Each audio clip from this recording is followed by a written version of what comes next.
Mutual inductance. Two toroidal solenoids are wound around the same form so that the magnetic field of one passes through the turns of the other. Solenoid 1 has N1 equals 700 turns and solenoid 2 has N2 equals 400 turns. When the current in solenoid 1 is I1 equals 6.52 amps, the average flux through each turn of solenoid 2 is 0.032 Webers. Part A, what is the mutual inductance of the pair of solenoids?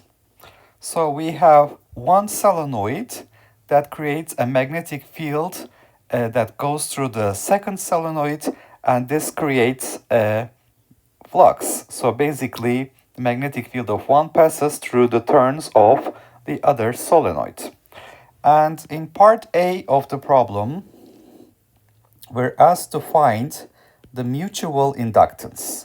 The number of turns in the first solenoid is given as 700, and the current in the first solenoid is given as 6.52 amperes.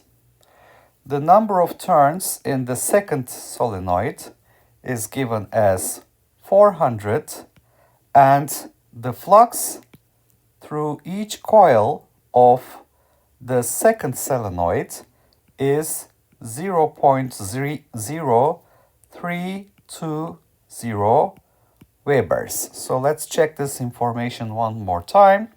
The average flux through each turn of solenoid 2 is 0.032 Webers. Now, what is the magnetic field due to coil 1, due to solenoid 1? It is B1 is equal to mu0, permeability of free space, number of turns per unit length. It is N1 divided by 2 pi R1 bar I1. So if this is a toroidal solenoid. Now, with that, the flux through the coils of the second solenoid, phi B2, will be equal to B1, magnetic field, multiplied with the area that is defined by this toroid, which is going to be pi R2 bar squared. So that's the radius of the second solenoid. What is the total flux through the second solenoid? It's the number of turns in the second solenoid multiplied by the flux through each coil. So it's going to be N2 times B1 pi R2 bar squared, which is equal to the mutual inductance M12 multiplied with the current in the first solenoid. So we can see that M12, the mutual inductance, is the total flux through the second solenoid, number of turns multiplied by the flux through each coil, divided by the current in the first solenoid. So that's how we find the mutual inductance. If you remember, the inductance is defined as flux divided by the current, and in the case of mutual inductance, the total flux is the inductance due to the other coil multiplied by the current in the other coil.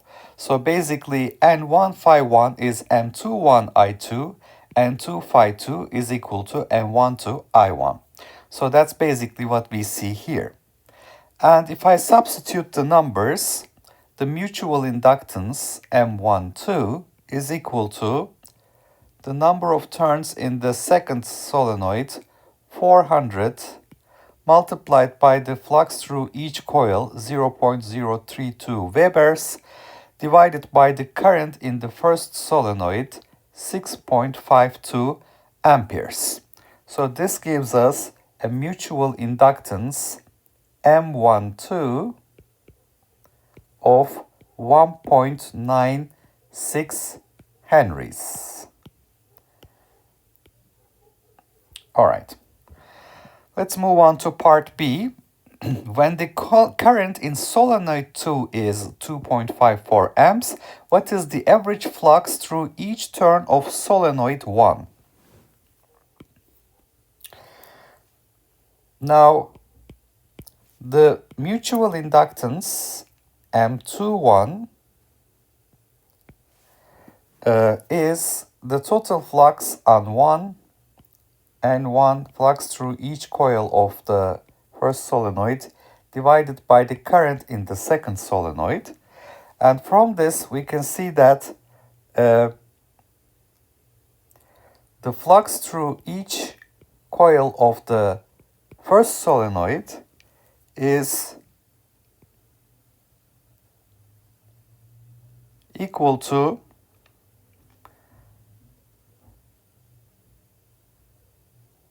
I2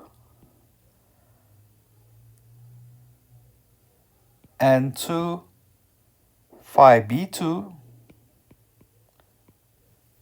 because M21 is N1 phi B1 divided by I2. So phi B1 is M21 I2 divided by N1. So it is for M21 we have n equal to M12 N2 phi B2 over I1.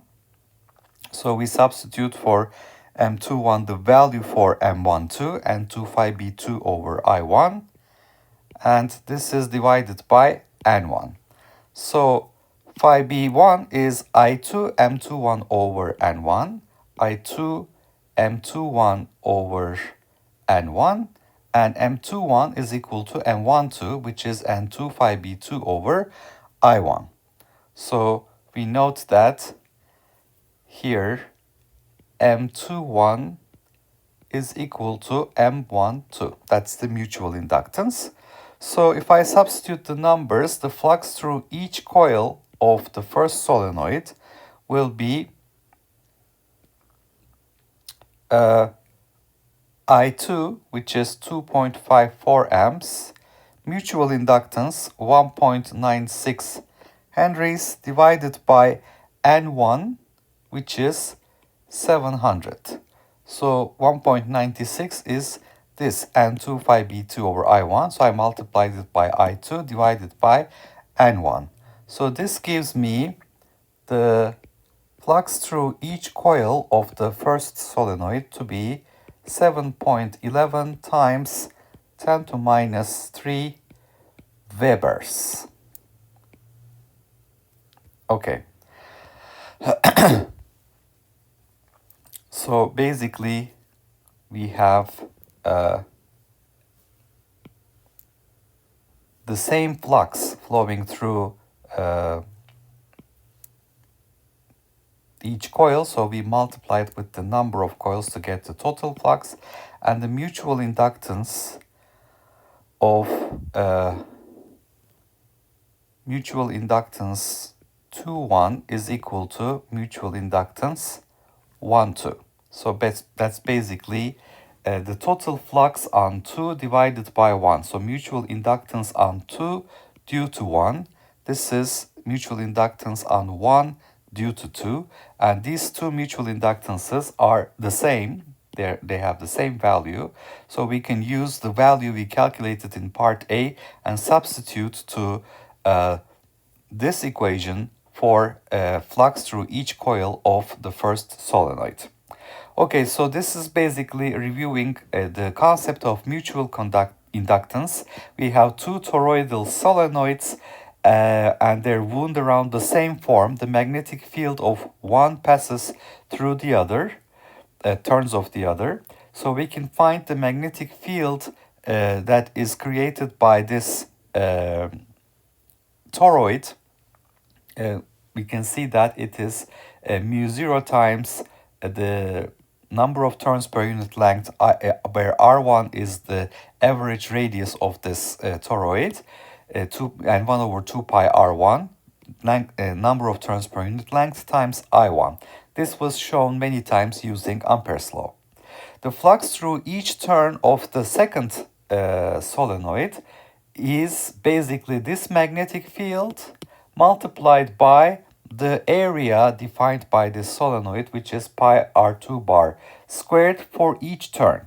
The total flux is number of turns multiplied with the flux through each turn, so that's N2 phi B2, which is mutual inductance on 2 due to 1 times the current in the first one. So from this I can calculate the mutual inductance. Mutual inductance M12 is equal to M21, which is now N1 phi B1 divided by I2, and using this value and the number of turns and the new current in the second solenoid that was given in part B, 2.54 amps, I can calculate the flux through each coil of the first toroidal solenoid.